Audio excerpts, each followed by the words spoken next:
ನಮಸ್ಕಾರ ಎಲ್ಲರಿಗೂ ಚರಿತ್ರೆ ಕನ್ನಡ ಲಾಗ್ಗೆ ಸ್ವಾಗತ. ಏನು ಲಾಗಲ್ಲಿ ಪ್ರಾರಂಭಿಕವಾಗಿ ವೇಷಧಾರಿಗಳನ್ನ ತೋರಿಸ್ತಾ ಇದ್ದೀನಿ ಅಂತ ಅಂದ್ಕೊಂಡ್ರೆ, ನಮ್ಮ ಅಜ್ಜಿ ಮನೆಗೆ ನಾವು ಜಾತ್ರೆ ಪ್ರಯುಕ್ತ ಊರಿಗೆ ಹೊರಟಾಗ ಅಲ್ಲಿ ವೇಷಧಾರಿಗಳು ಬಂದಿದ್ದರು ಮನೆ ಕಡೆ. ಸೊ ಅವರು ಅವರ ತಂಗಿ ಮದುವೆಗೋಸ್ಕರ ಏನು ತಮ್ಮ ಕೈನಲ್ಲಾಗಿದ್ದ ಸಹಾಯಧನ ಕೇಳ್ಕೊಂಡು ಬಂದಿದ್ದರು.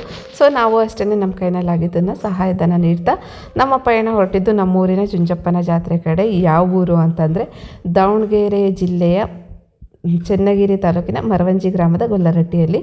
ಈ ಜಾತ್ರೆಯಂತೂ ಪ್ರತಿ ವರ್ಷ ದೀಪಾವಳಿ ಹಬ್ಬದ ನಂತರ ಕಾರ್ತಿಕ ಮುಗಿದ ಮೇಲೆ ಬರ್ತಕ್ಕಂಥ ಹುಣ್ಮೆ ನಂತರ ಈ ಜಾತ್ರೆ ನೆರವೇರಿಸಲಾಗುತ್ತೆ. ಯಾವ ಟೈಮು ಅಂತಂತಂದರೆ, ರೈತರು ತಮ್ಮ ಬೆಳೆನೆಲ್ಲ ಬೆಳೆದು ಕಣದಲ್ಲಿ ಹಾಕಿ ತಮ್ಮ ಬೆಳೆನೆಲ್ಲ ಸ್ವಚ್ಛ ಮಾಡ್ಕೊಂಡ ನಂತರ ಮನೆಗೆ ತೊಗೊಂಡೋಗಿ ಇಟ್ಕೊಂಡ್ರ ನಂತರ ಈ ಜಾತ್ರೆನ ನೆರವೇರಿಸಲಾಗುತ್ತೆ. ಈ ಜಾತ್ರೆ ಬಂದುಬಿಟ್ಟು, ಈ ಜಾತ್ರೆಯ ದೇವಸ್ಥಾನ ಬಂದುಬಿಟ್ಟು ಓಪನ್ ಪ್ಲೇಸಲ್ಲೇ ಇರುತ್ತೆ. ಸೊ ಈ ಜುಂಜಪ್ಪನ ಪೌಳಿ ಏನಿದೆ ಅದು ಓಪನ್ ಪ್ಲೇಸಲ್ಲೇ ಇರುತ್ತೆ. ಈ ಜಾತ್ರೆ ದಿನ ನಮ್ಮೂರಿನ ಕರಿಯಮ್ಮ ಇರ್ಬೋದು, ಹಾಗೆ ಊರಿನ ದೇವರುಗಳನ್ನ ಅಲ್ಲಿ ಬಾಳೆ ಇದರದಿಂದನೇ ಅಲಂಕಾರ ಮಾಡಿ ಕೂರಿಸಿರ್ತಾರೆ. ಸೊ ತುಂಬ ಪ್ರಸಿದ್ಧವಾದ ಜಾತ್ರೆನೇ ನಮಗಂತೂ. ಯಾಕಂತಂದರೆ ಪ್ರತಿ ವರ್ಷ ಕಾಯ್ತಾ ಇದ್ವಿ. ನಾನು ಚಿಕ್ಕವಳಿದ್ದಾಗ ನಮ್ಮ ತಾತ 10 ರೂಪೀಸ್ ಕೊಡ್ತಾಯಿದ್ರು. 10 ರೂಪೀಸಲ್ಲಿ ನಾವು ಎಷ್ಟು ಆಟ ಸಾಮಾನು ಅಂತಂದರೆ ಒಂದು 3-4 ಅಂತೂ ತೊಗೊಳ್ತಾ ಇದ್ವಿ. ಬಲೂನೆಲ್ಲ 1 ರೂಪಿಗೆ ಸಿಗ್ತಾಯಿತ್ತು, ಊದಿರೋದು ಬಲೂನೆಲ್ಲ, ಆ್ಯಪಲ್ ಬಲೂನು. ಇವಾಗ ಬಿಡಿ 10-20 ಆಗಿದೆಯೋ ಗೊತ್ತಿಲ್ಲ. ಸೊ ಜಾತ್ರೆನಲ್ಲಿ ಅಂತಂದಮೇಲೆ ಈ ಬೆಂಡು ಬತ್ತಾಸು, ಮಂಡಕ್ಕಿ, ಬೋಂಡ ಅಂದರೆ ಫೇಮಸ್ಸು. ಸೊ ತೊಗೊಳ್ಳೇಬೇಕಲ್ಲ. ಹಾಗಾಗಿ ಇಲ್ಲಿ ನಾವು ಬಿಸಿ ಮಿರ್ಚಿ ಹಾಕ್ತಾಯಿದ್ರು. ಮಿರ್ಚಿ ತೊಗೊಂಡ್ವಿ. ಆಗಲೇ ಜಿಲೇಬಿ ಅಂದರೆ ಕೇಳಬೇಕಾ, ಅದನ್ನು ತೊಗೊಂಡು ನಮ್ಮ ಪಯಣ ಮನೆ ಕಡೆ ಹೊರಟಿತ್ತು.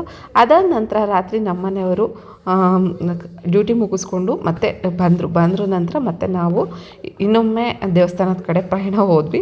ಸೊ ಅಲ್ಲಿ ಹೋದ್ಮೇಲೆ ಅಷ್ಟೊತ್ತಿಗೆ ದೇವ್ರನ್ನೆಲ್ಲ ಪಲ್ಲಕ್ಕಿ ಕೂರಿಸಲಾಗಿತ್ತು. ಸೊ ಹೂವಿನ ಪಲ್ಲಕ್ಕಿ ಅಂತೂ ತುಂಬ ಅಂದರೆ ತುಂಬ ಸುಂದರವಾಗಿ ಮಾಡಿರ್ತಾರೆ. ಹಳ್ಳಿ ಜನ, ಬಲು ಮುಗ್ಧ ಜನ ಅನ್ನೋಕ್ಕೆ ಕಾರಣನೇ ನಮ್ಮೂರು ಅಂತಲೇ ಹೇಳ್ಬೋದು. ಎಷ್ಟು ಸ್ವಚ್ಛಂದ ಮನಸ್ಸುಗಳು ಗೊತ್ತಾ, ಅವರಲ್ಲಿ ಯಾವುದೇ ರೀತಿ ಕಲ್ಮಶ ಇರೋದಿಲ್ಲ. ಯಾಕಂತಂದರೆ ಅವ್ರಿಗೆ ನಯನಾಜಕ್ಕೆ ಗೊತ್ತಿರೋದಿಲ್ಲ. ಸೊ ನಾನು ವೀಡಿಯೋ ಮಾಡಬೇಕಾದ್ರೆ ನನಗೂ ಸ್ವಲ್ಪ ಗಿಲ್ಟ್ ಫೀಲ್ ಆಗ್ತಾಯಿತ್ತು. ಯಾಕಂತಂದರೆ ನಾನು ವೀಡಿಯೋ ಮಾಡುವಾಗ ಅವ್ರಿಗೆ ಎಲ್ಲಿ ಏನು ಅಂದ್ಕೊಳ್ತಾರೋ ಅನ್ನೋ ಫೀಲಲ್ಲೇ ವೀಡಿಯೋ ಮಾಡಿದೆ. ಆದರೂ ತುಂಬ ದೇವರು ಅಂದರೆ ಒಂದು ನಂಬಿಕೆ ಅಂದರೆ ನಮ್ಮ ಜನ ಅಂತಲೇ ಹೇಳ್ಬೋದು.